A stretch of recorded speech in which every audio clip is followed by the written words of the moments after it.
Welcome. This is session 2 of Business Breakthrough. And yeah, let's get breakthrough. And I realize that we're all at different places. Some of us are considering launching businesses, and some of us are already making $10 million.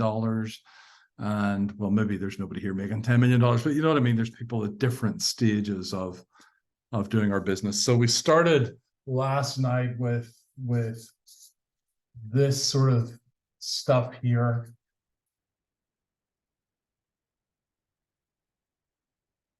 Right, those are really the only three elements of business. Now we can get super complicated, but I'm a simple guy, so I like to bring things down a little bit. So there's only three things. The most important thing in that of those three is you. Your mindset, the energy you bring to a thing.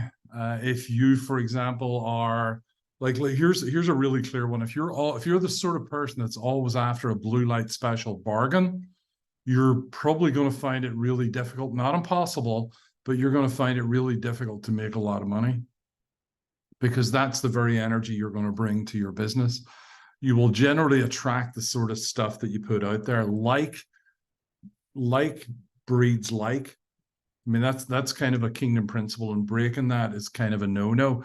So like we reproduce according to kind. And it's why Christian leaders, pastors, if they want to know what they're really like, they should look at what they're reproducing, because we reproduce according to kind. We're never going to build anything outside of us that isn't inside of us. There's never going to be an external solution to an internal problem. All of those things that we know to be true, but we're still looking for a bargain. No, and don't get me wrong, I like a bargain, but I realize that's not the waters I swim in. There are, for example, different kinds of markets, and we'll get into that. So we'll get into the market stuff. The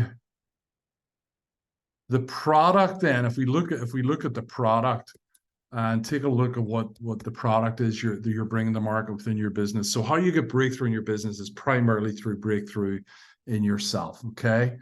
But you can look at these other things, right? You can look at these other things and say, okay, how am I going to get breakthrough in this? And I think breakthrough with products is largely to do with creation and innovation. Now, the reality is that we are linked to what my apostolic father called the creator of creation.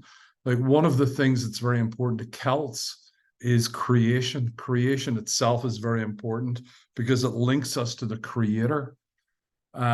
So creation itself, I would say, links you to the creator. And when we're creating products, we're kind of asking for wisdom. We're asking for prophetic insight. We're asking for all sorts of stuff. Let me give you an example. So I have a client, and that client produces your traditional kind of like audio content, things that would be on a podcast, et cetera, et cetera. So podcasts don't really make a lot of money. You have to be really good at it. You have to be really focused at it. Not everybody is Joe Rogan. So it's not impossible, but generally there's a huge investment that you need to make to start to make some kind of money on podcasts. There are exceptions to all of those things. And when I'm talking about money, I'm talking about 6 figures plus. I'm not talking about making $200 a month, right? So this client of mine is making nothing just by doing audio content. Has a pretty decent size, platform, but was making nothing. So we then got our thinking heads on, and we said, okay, how can we make this one product into a bunch of different products? And instead of just, so what we did was, instead of just like recording the audio, we recorded the video and audio. Instead of just recording the video and audio, we also got the whole thing transcribed and edited very, very cheaply. So out of the one, it's exactly the same amount of effort, right? Exactly the same amount of effort. But what we had is we now had one product available multiple different ways. So if anybody is a fan of A.W. Tozer, who's a great Chicago preacher, Tozer has a bunch of books that are out. And what Tozer did was he prepared his sermons, and he literally got up and read his sermons out. He typed them and he just got up. Not very charismatic, right? Not very like, whoa, but really good content. And what he did with those is then like put them all together and made a book out of it. So out of one thing, out of one piece of effort, you now have two books. So this client of mine ended up having audio content, video content that we put online, and then we put it all together as a series. And the series, the initial series wasn't very cohesive. So it was just like ramblings from a preacher kind of thing. Don't Google that. It's like ramblings of a preacher. And that's what it became. It became the ramblings of a preacher e-course. It became the ramblings of a preacher YouTube, little reels that were made, or little short, they were actually short ads at the time. And then we got them printed into a book using, a book service that I use. All really simple, but it's just creating all those products from one piece of effort. And that's kind of the creativity we need. And sometimes you just need someone to come in and say, hey, why don't you do this? Like, you're trying to get the $1 million deal. Well, would $2,000 help you this month? Like, why don't you just get a $2,000 product up and running? And we'll get that $2,000 up and that $2,000 product up and running. So it's the creativity around products. And remember, I am completely committed to not manipulating, to being of good character, of having integrity and all that. So for me, it's not like creating, a pet rock. Let me create a pet rock and convince you that it's amazing, right? Buy my pet rock. I'm not asking people to, buy my handkerchiefs that are very anointed and send them through the mail and all that. That's not what we're talking about. We're talking about, if you believe, remember, you're not promoting yourself, you're promoting transformation. You're promoting change in other people. Listen, I sent an email out today. I had to soften the email down a whole bunch. And I was trying to be very nice about my email. I was trying to be super nice, super Christian, because I get so frustrated that people don't take the mandate of God in their lives seriously. Like, I get so frustrated by it. It's like, there are people praying for you to be an answer. Like, does that not? I remember one time, when I was in the Spirit, I remember hearing the prayers that were being prayed in a city. And there were the prayers of mothers praying to God, would you send someone to help my son? Would you send someone to help my daughter? We're like breaking their hearts for their children, breaking their hearts because we're so comfortable. We're doing okay. I'm doing okay. I'm getting by. That this is not about you. Like, creating products is not about you. Doing the stuff is not about you. Like, please get over your fears and anxieties and timidity. And, I get it. I'm not a pastor. I'm definitely, I am recognized as an apostle in certain circles. And that means I don't always feel as compassionate as I probably should, or maybe that's just woundedness. I don't know. But I like, we've work to do. We have work to do. The reality is, most of us are going to live to we're 90. Like, is this what we want to do? Do I want to spend the next sort of 35 years going, oh, I don't know if I feel up to that? Or am I just going to do it for the sake of something else, for the sake of a greater cause, for the sake of the fact that I could be an answer to someone right now? I could actually provide answers to people right now that are broke and don't know what to do and don't know how to turn and don't know how to create this. I know I can do this. I've done it time and time and time and time again. Right? So for me, it's like let's take this seriously. Let's not create tchotchkes. I don't want to create tchotchkes as products that people are just going to buy for a weekend and throw away. I want to create products that are going to change people's lives. like the kind of mentoring and coaching. And listen, I have a client, I mentioned them last night, and they do all this earthing, grounding equipment stuff, and it's changing people's lives. It's fantastic. And they also sell moccasins and boots and shoes and all that kind of stuff, and a lot of sort of native Canadian products that's also transforming communities and all that. It's amazing. Like absolutely amazing. What you think is just a moccasin turns out to be way, way more than just a moccasin. Just incredible. So yeah, let's create products that transform people. Like our goal in life is actually, so our ministry, Rachel and my ministry. So we have a ministry and then I have a business. And the ministry is called Building Contenders. And there's this sort of like overlap, like a Venn diagram, because I can't escape myself. No matter where I go, there I am. Goodness sake. So, and honestly, I'm an Irishman. I'm born to fight. It's in my nature. I'm born to actually put up a fight for stuff. I'm not just going to lie down and take it because you say I can't. I'm going to fight for it. I'm going to fight for my family. I'm going to do this. And I want to put that in each one of you. Like I want to put that sort of spirit, that when it says in scripture that Caleb was of a different spirit, I want to put that sort of spirit into each one of you if I possibly can, to say, I'm going to take this seriously. I need to adjust me. I need to create some products that are going to transform lives. And then I'm actually going to put it into a market that works. Right? I'm going to place this product into a market that works.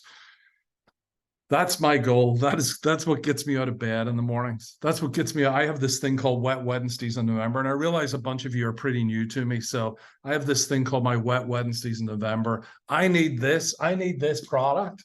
I need whatever it is I'm selling and actively selling. I need it to get me out of bed in a Wet Wednesday in November. And I coined that phrase Wet Wednesday in November because as an 11-year-old boy, my dad was buried on a Wet Wednesday in November in Ireland. And I wasn't allowed to go to the funeral. My mom thought she was protecting me by not letting me go to the funeral. And I wouldn't, if I had $1 million, I would change that and go to the funeral. But I wouldn't change what I've learned for $10 million as a result of that. So that's the sort of paradox. Like I kind of wish it didn't happen, but I'm so thankful that it happened, right? So because it gives me some degree of drive to say I'm not content. I will not be content with selling tchotchkes. I will not be content without, if I'm not changing lives. I just can't do it. I can't do it. Money doesn't even, and I love creating wealth. Like, trust me, I do. But that's not even enough to get me up out of my bed on a Wet Wednesday in November. It has to be seeing transformation. It has to be seeing people's lives change for themselves, their children, their grandchildren, and the nations. That's what drives me. So have that sort of stuff. Like, I don't really know about a product. Honestly, go to ChatGPT and ask ChatGPT. You don't even have to pay for it. Do the free version. What product could I make for whatever? And if for the VIPs, if you want to do that, if you want to try doing that, we'll do it. We can use all the AI stuff that I use and do it. But here's the market, right? We're going to get into the market. And then we're going to start to talk about prophecy. So there are really only 4 kinds of markets.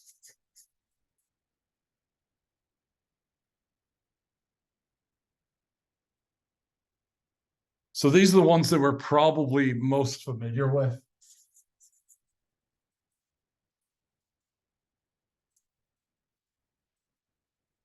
These are the ones that we see in ads, unless you're buying fancy watches or something like that. If you're buying, I like watches. I like watches and knives and guns and all those sort of weird things. And I have a little watch here that I have to replace something on it. So I do that myself. I just fidget with it. So now that you know all my addictions, knives, I've always got knives. Always. I don't even know how many knives I have here. 1, 2, 3, 4, 5, 6. I have 6 knives, 7 knives sitting here. So I may have a problem. Pray for me. I may have a problem. So these are 4 markets, like making sure that we're in the right market for our product and for what it is we're trying to go after is really, really important. The problem is most of us, when we're not experienced in business, we're trying to get breakthrough, right? We're like, like, Lord, breakthrough, well, let's use those angels. Let's, do whatever it is we're doing. And we're getting breakthrough and we're not seeing anything. The problem is that if we're priced in a bargain market and we're going after the luxury end, you're not going to see any breakthrough. Like, the reality is that everything comes, like, when we're talking about prophecy, when we're talking about responding to the word of God over our lives, that desire that's in our heart, that we can have faith, right? I hope you all F-A-I-T-H. In Ireland, it's got 2 syllables, faith. Okay, but I realize in the rest of the world, it's only got 1. It's faith. But when we're responding by faith, we can either do it with live faith or dead faith. There's 2 kinds of faith that operates, live or dead. And dead faith is the one that doesn't have any works attached to it. Faith without works is dead. So the only kind of faith that matters is actually the faith that has got works with it, right? It's almost that the works proves that the faith is alive. It's not almost, it's very biblical that the works prove that the faith is actually alive. So, when we're believing for something, it's not just a matter of having faith, it's having the faith and the works. I hear this so many times where people are like, well, I wrote this book, God, I had a prophetic word, God put it on my heart.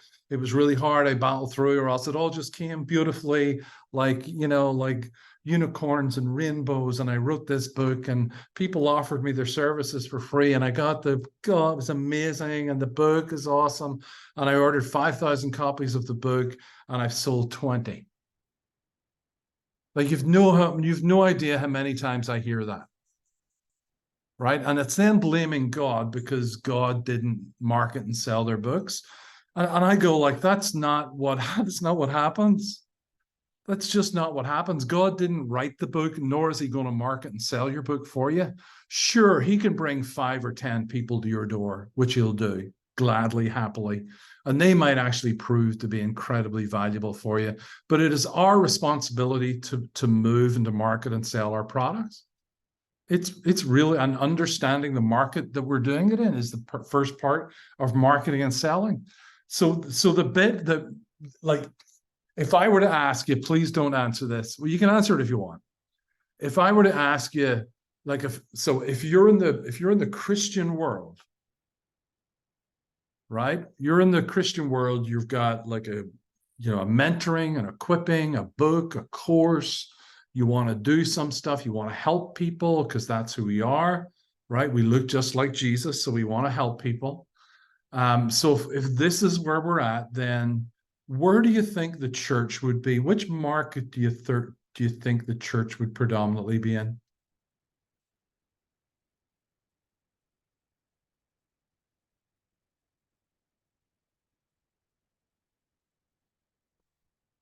It's not really a difficult question, because we're so uncomfortable with it. You probably go to a church and you don't have billionaires going to your church. It's not that there's no billionaire Christians.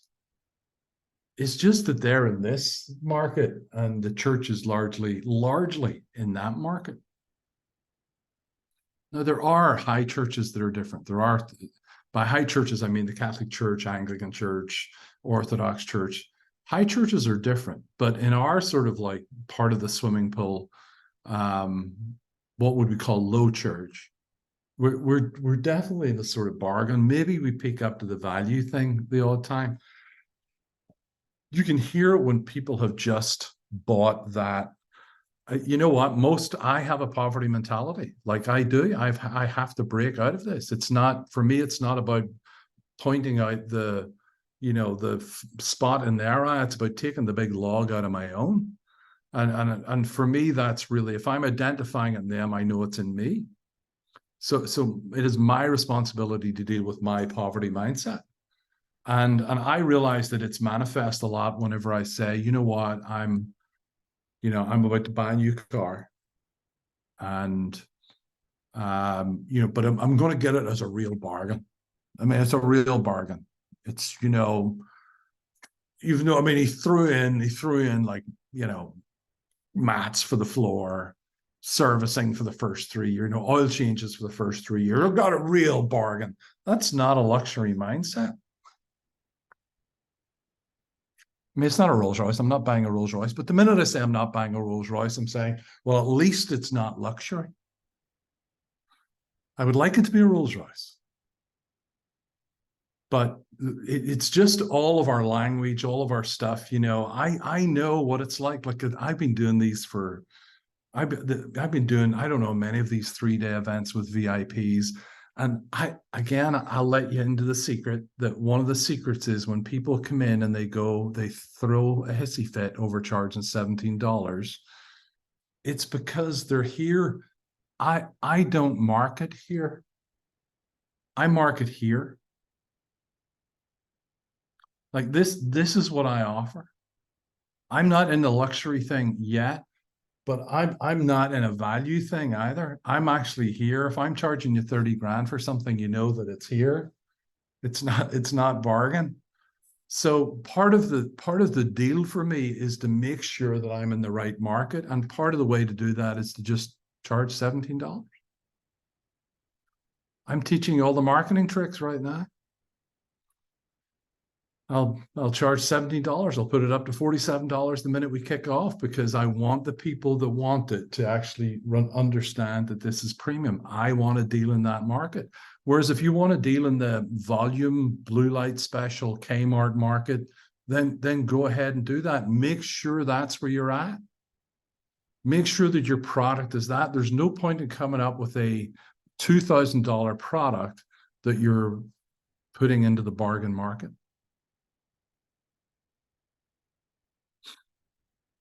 Has anyone ever seen a Rolls-Royce advertisement or advertisement? Anyone ever seen a Rolls-Royce? Like, have you been flicking through the magazine pages and there's an ad for a Rolls-Royce? Does anybody know what the latest Rolls-Royce model is? No, we don't, because do you know where Rolls-Royces are advertised? Jet shows. They advertise Rolls Royces to people who are coming to buy like 10, 15, $20 million airplanes, private airplanes. That's where their marketing budget goes. Like luxury. I think the average man or woman in the street, if they discover you have a watch that's on your wrist and it's $500, they think, oh my goodness, that's a lot of money for a watch. Like $500 is a lot of money for a watch.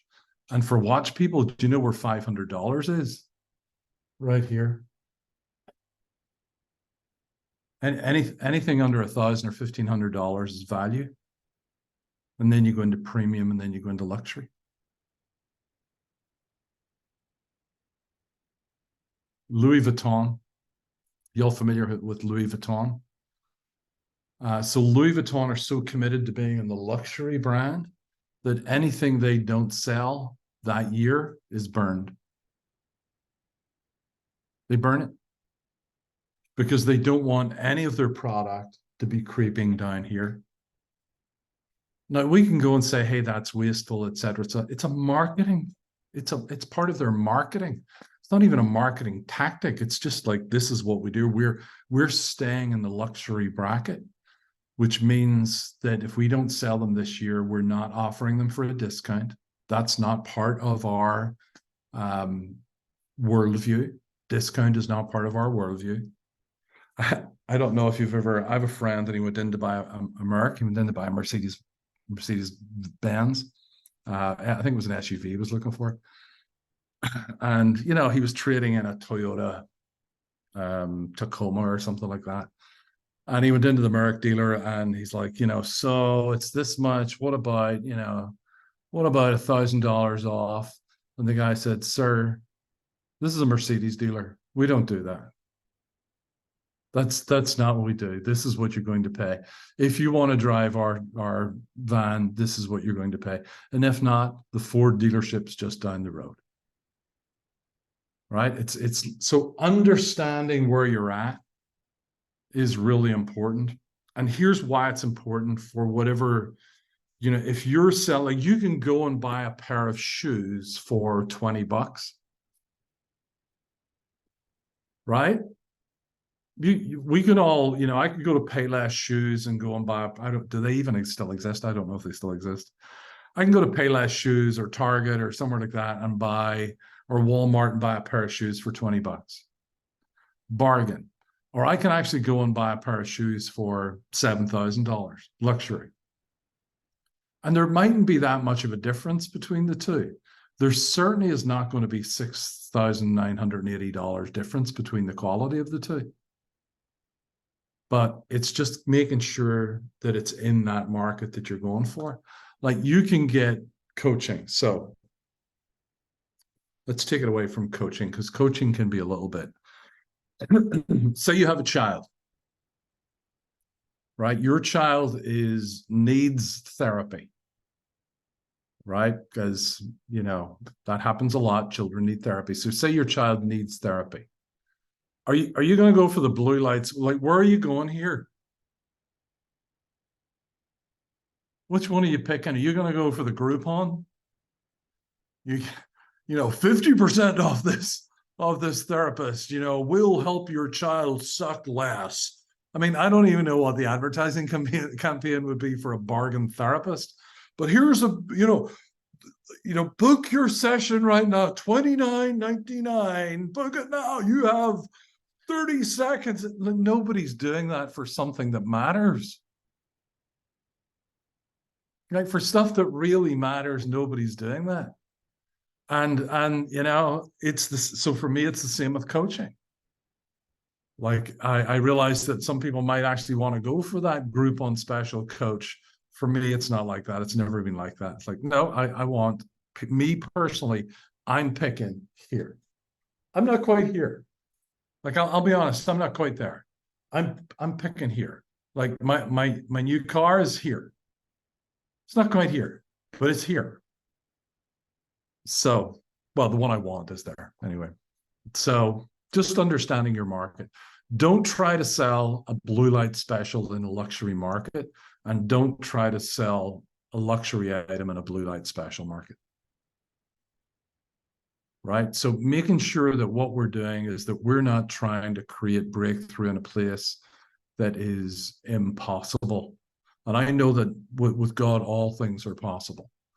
But if we're going to stack the deck our way, then let's make sure that we're going to try and get breakthrough. So, for example, if I was to say, if I was to say therapy, right? Therapy in a bargain, therapy in a bargain might be $75 an hour.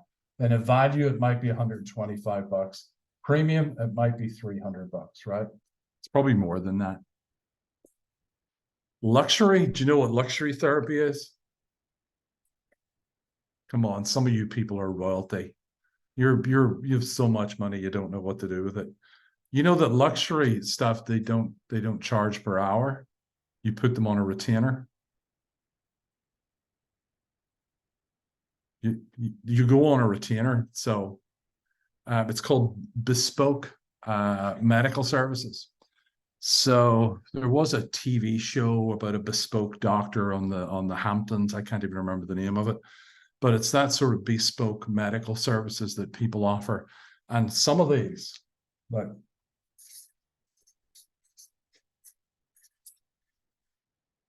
per month. It's a whole different game. It's a whole different game. And some people, like for regular medical things, will just go, okay, I'll pay 5K, 7K, 10K a month. But for the whole enchilada, it'll be a 20K plus per month. So for 20,000, now that sounds a lot to us. I'll tell you now that the standard medical insurance for me, my wife, and my daughter is $4,000 a month. And we still have high deductibles in that. So this sounds like, oh my goodness, that's terrible. No, it's really not. Like giving US healthcare standards, it's really not. So anyway, You need breakthrough, your product needs breakthrough, and you need to align yourself and your product with the market you're going after, and then you're going to go for breakthrough. So let's talk about prophetic words. The thing about luxury is it's got no price limit, none whatsoever. Price isn't even part of the value. Like, price is not it. It's all about status. If I told you, I know a guy, and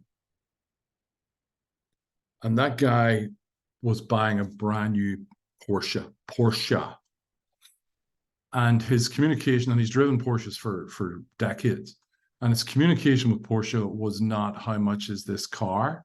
There are only, I think there were at that time there were 3 coming to the US as an initial offering, and his only question was, how can I be sure to get the first one? What do you need to make sure I can get the first one? That's not in most of our psyches, because luxury doesn't have a price limit, right? I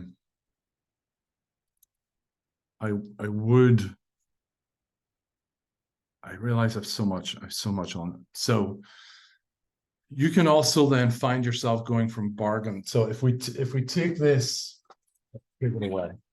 There's something that determines price. There's something that determines price, and this is very important, because I want to actually land on place of marketing and selling tomorrow. I want to actually give you like key strategies to market and sell your product. But one of the things about price that affects price is the law of supply and demand. Like, you're all very familiar with it around Christmas. I can remember my son wanted a Buzz Lightyear toy in like 1996 or I think it was 1996 or 1997. You pulled the string and it was like, oh, it was Woody. It was a Woody toy he wanted. And there's a snake in my boots. I can remember some of the sayings, like it was yesterday. We still have the doll. But around about Christmas, these things that were going for $19.99 were all of a sudden being sold on eBay for $99.99 because nobody had them, and the law of supply and demand kicked in. For those of us that are coaches or mentors, let me explain how this law of supply and demand works. So if I have a capacity for 20 clients, right? That's my capacity. 20 clients will probably give you like a 35-hour work week. So if I have a capacity for 20 clients and I'm charging, $50 for each of those clients, right? I'm going for the bargain market here, $50 per client, then that is earning me $1,000 a week. Okay.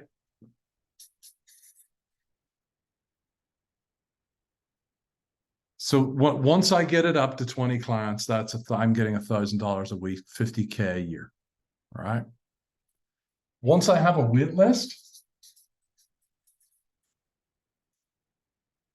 the wait list, and I don't mean a wait list of 1, but once I have a wait list of maybe 3 or 4 people, that should trigger a price increase.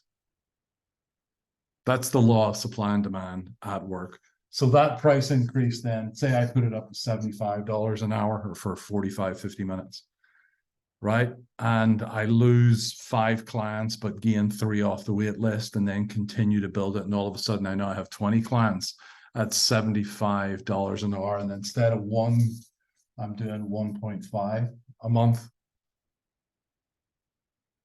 And then once I get up to 20 clients and I have a wait list again of 2, 3 people, I then put my price up to $100.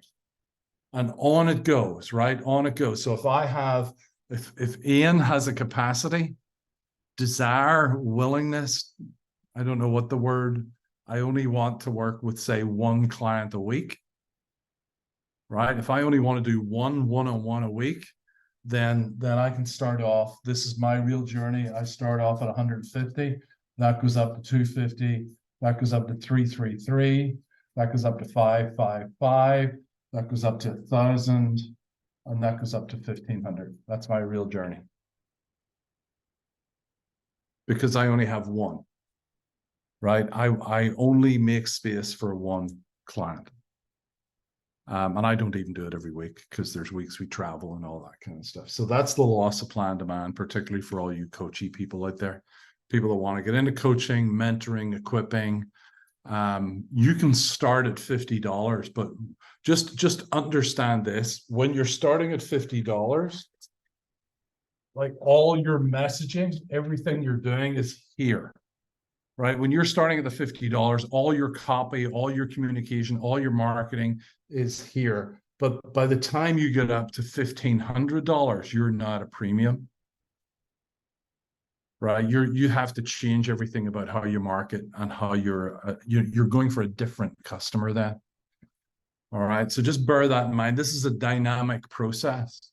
It's exactly the same that if you have, if you're De Beers in England and you have decided that you will own all the diamonds ever produced in order to, inflate the price of diamonds, even though they're not rare, but you're just hoarding them all like Schmeagol in The Hobbit, in order to make the price rise and in order for your, wealth of your company to increase, then that's what you're doing, right? You're just marketing you end up marketing to a different crowd. So if you have a particular item that you're selling and it starts off at $75, you realize that's too low and you keep putting the price up. You can't just put the price up. You have to change how you market. All right. That's all that the law of supply and demand is really saying. So let's talk about prophecy. Most of us actually come into this. And again, I don't know how much I've shared with you. But I'm going to be vulnerable and realize that there's things I say that are then used against me. But that's the joys of being open and transparent and vulnerable.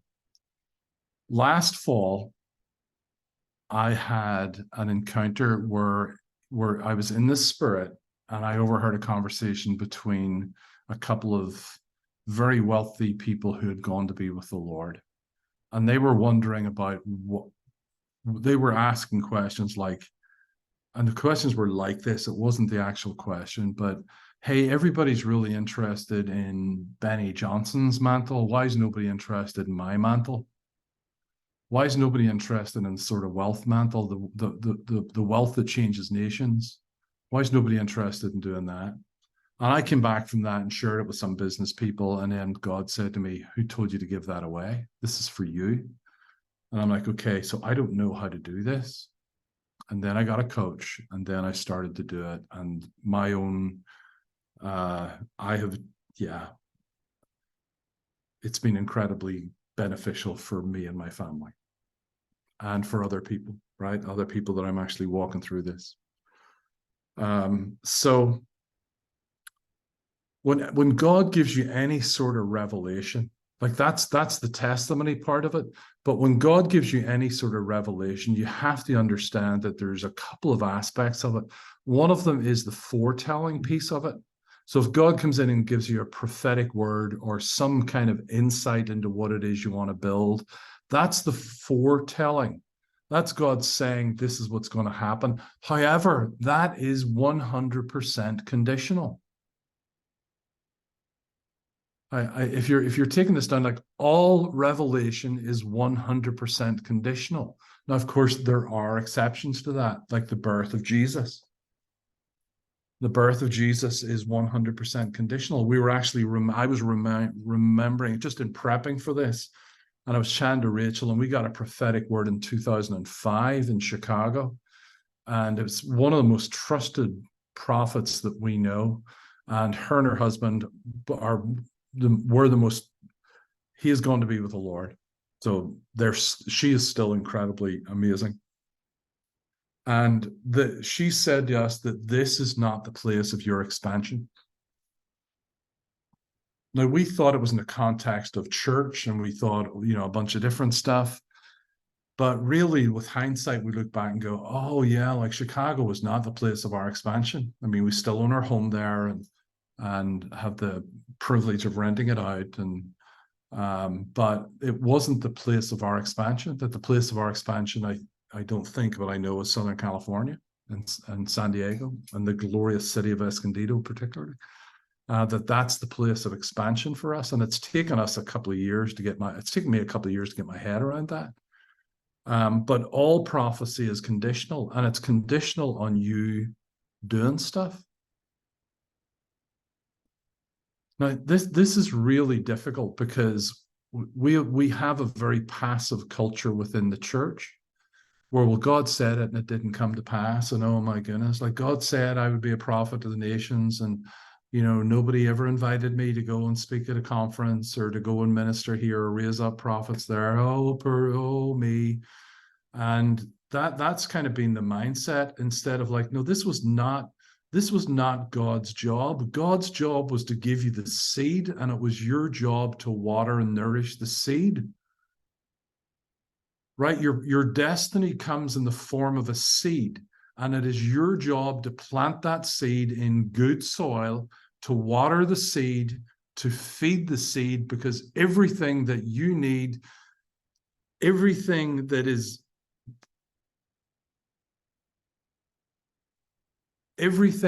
the seed requires to be what the fruit is in the seed already, apart from your bit. And your bit is the nourishment. Your bit is the watering and making sure it's in the right soil, making sure that it hasn't fallen on rocky ground, making sure that it hasn't disappeared into a crack somewhere, making sure that that seed, that this word of God is going to thrive. And we don't do that by simply hoping and wishing and praying that something's going to happen, because again, faith without works is dead. Like, if God says you're going to be a prophet to the nations, then start to prophesy. How about that? Start to prophesy. Don't worry about all the other stuff. Start to prophesy. Become part of a prophetic group. Actually get trained and honed and mentored and all that by someone who's further along the lines. Take the responsibility of the word seriously. And unfortunately, I see people my generation and even above who haven't been taught how to do that. That it's been, hey, prophecy, I got this prophetic word, yay. No. Steward the prophetic word. Do stuff about it. Make a whole bunch of mistakes. We do these schools of the prophets. And in the schools of the prophets, we don't call them mistakes. We call them good learns. We'll do words of knowledge, and people will like bomb out with words of, because words of knowledge are absolutes, right? Do you have a sister called Teresa? Is an absolutely, word. And by the way, if anybody has a sister called Teresa, let me know. But if do you have a sister called Teresa is an absolute, well, I have a brother and his name's Paul, so it's kind of, oh, Trish is Teresa. Isn't that interesting? That is interesting. All right, stay on to the end, Teresa. So, and frequently that in any sort of prophetic environment, that is not uncommon for that kind of stuff to happen. But yeah, so we would do these, like, go get a partner and get words of knowledge over them, like get words of knowledge over them. And, did you have a dog when you were younger? No, that's not a word of knowledge. That's a good guess, right? Did you have a dog? Well, what was the dog's name? Give me the dog's name. And people would strike out, and we would applaud them and say, good learn. And honestly, by the end of the night, people would be getting 3 out of 3. Not everybody, but people would be starting to get 3 out of 3 on some of the most strange things. Did you have a red bike with a little flower ringy bell on it? And people were like, what? Like, these are real things that happened. And it's like, what? How did you know that? That is crazy. I know, it's just operating in this. It's practicing. It's not being afraid of making mistakes. Like, if we taught children how to walk the way we teach prophets and Christian ministers, there would be nobody does anything. You know what? You tried to walk 3 times and you fell down every single time. You suck. You're terrible at this. You're a terrible minister because you failed 3 times. You've tried to do it, you took a step, and then you fell down. Don't ever try to do that again. Right? Can you imagine if we did that to children? They'd all be like in wheelchairs because they'd never learned to walk. And we have to sort of like break all that fear of man stuff off us and say, hey, I'm going to feel. And if I'm going to feel, I'm going to feel forward. I'm going to feel moving in the direction of where it is God has me. And just try to do some stuff, right? Break that disappointment. Break the disappointment off us. And here's the secret to breaking disappointment. Are you ready? This is how you break disappointment off your life. Are you ready? Just make sure. Take massive action. Take massive action. Do something that is the scariest thing that you could possibly do in the direction of your success. That's how you break off this disappointment. And you're going to do it terrified, and you're going to remember my voice, and you're going to remember me saying, you know, whatever it is, you're going to remember me sort of imparting courage to you, right? That's, you know, what is it? Aslan said to one of the kids, can't even, Lucy, I think it was Lucy, courage to your heart. Like just courage to your heart, that this is something that we need courage in. And it's not courage to fight lions and bears that are all out there. It's the courage to fight the lions and the bears that are in here, that are telling us to stop and not move forward, right? That's the kind of courage we need. You'll break the disappointment by taking massive action, by stepping up to the plate. I started doing these emerging apostle things 6 years ago, 5 years, 6 years ago, 6 years ago. And one of the first things I would do is I would ask everybody to, you know, okay, welcome to the School of Emerging Apostles. I want you to go live on Facebook, and I want you to tell everybody you're at this school and that you're an apostle. And they all went, nah, awkward laugh. No, take massive action. Like take a large step. Forget about this little dinky steps, you know, take large steps in the direction of the promise that God has made you. Is there anybody from Detroit here?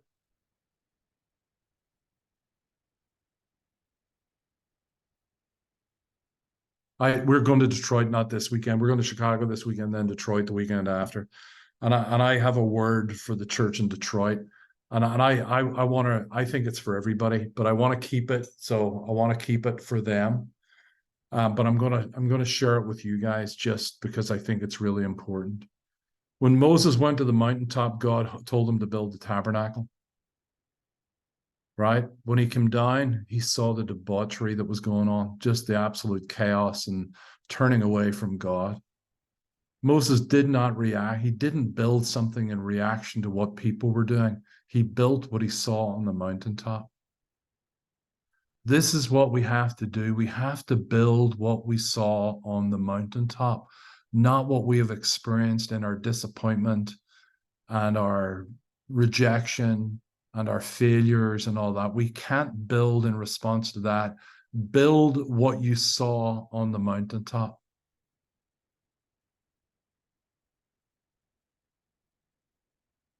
Do that thing. We're in this season. I believe that the church at large is in this season where we're being told to do the thing you did at first. Do the thing you did at first when you were in love with him.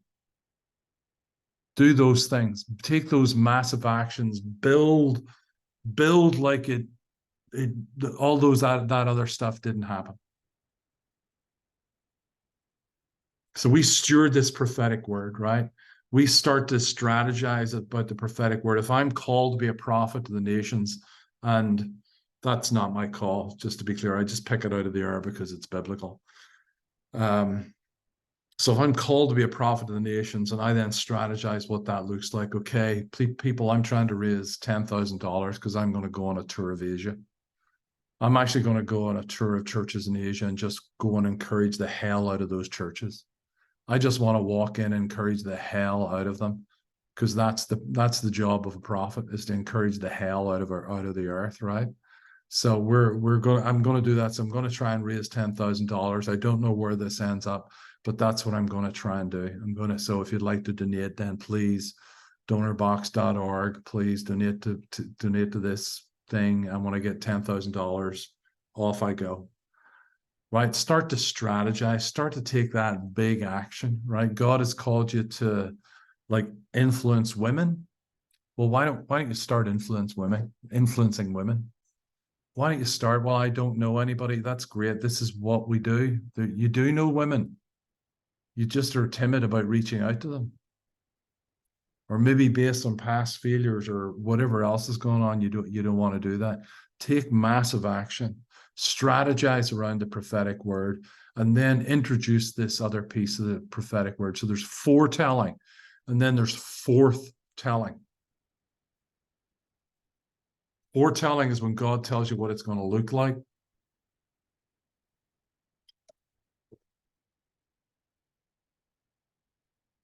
Right? Forthtelling is when you start to tell it what it's going to look like.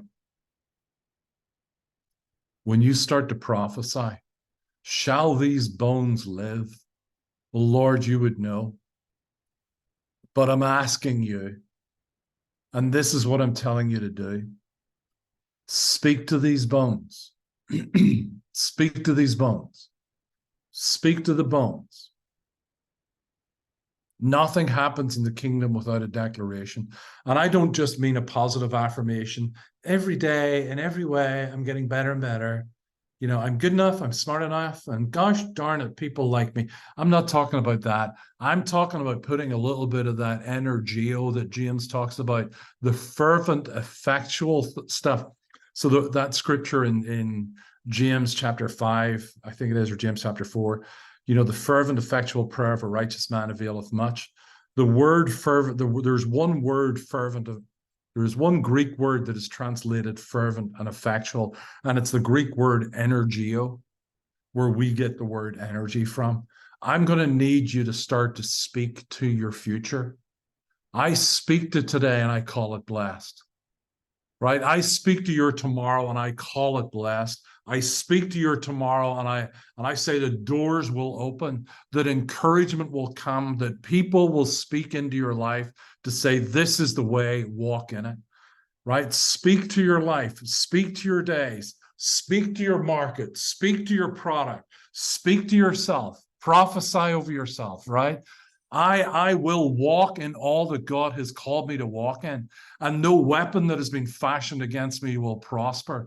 I am learning to be the head and not the tail. I have to take my rightful place in society as a member of the ecclesia, right? I'm starting to speak to myself in a way that brings breakthrough. You've got the foretelling. You have to steward that foretelling. And then you've got the forthtelling. You've got the actual forthtelling of the prophecy. And it's a vital part of it. So Teresa, where are you?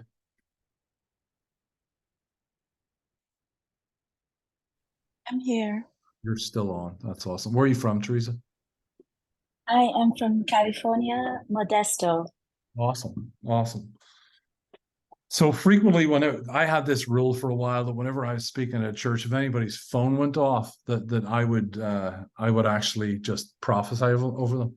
That was kind of my rule. So anytime that a thing like that happens, that if I'm just plucking name out of the air, then anytime that you know something like that happens, I'm intrigued to see what God has. So Teresa, this is what I sense, and I use the word sense more than feel. This is what I sense, and again, I don't want you to be nice. I don't, none of us know you. I don't want you to be nice. I want you to be honest. But this is what I sense, is that there is a timidity in actually moving forward with some of the stuff. And that timidity is not based on your ability. It's just based on some of your thinking and even some restrictions that may have been placed around you. And I just think that I sense that one of the things that is required from you is this massive action, is sort of saying, like, I'm going to go after this. Again, I think that there's some things that there's almost that pull in your heart. Should I do this or should I do this? And you're not exactly sure where to double down on. You're not really sure if this is, like, it's almost like, and I hate the false dichotomy with this. It's almost like this could be business or this could be ministry. And I hate the false dichotomy that comes with that. but there's almost like what I sense is this kind of like battle going on like in your mind. And I just want to speak peace to that. I just want to speak peace to that sort of battle and storm that's going on in your mind, that God has actually perfectly positioned you for this, for such a time as this, that everything in your life has brought you to this place, and it's brought you to this place where you can actually go and move into greater prosperity. And it might even be that there's people in your family that have tasted prosperity at times.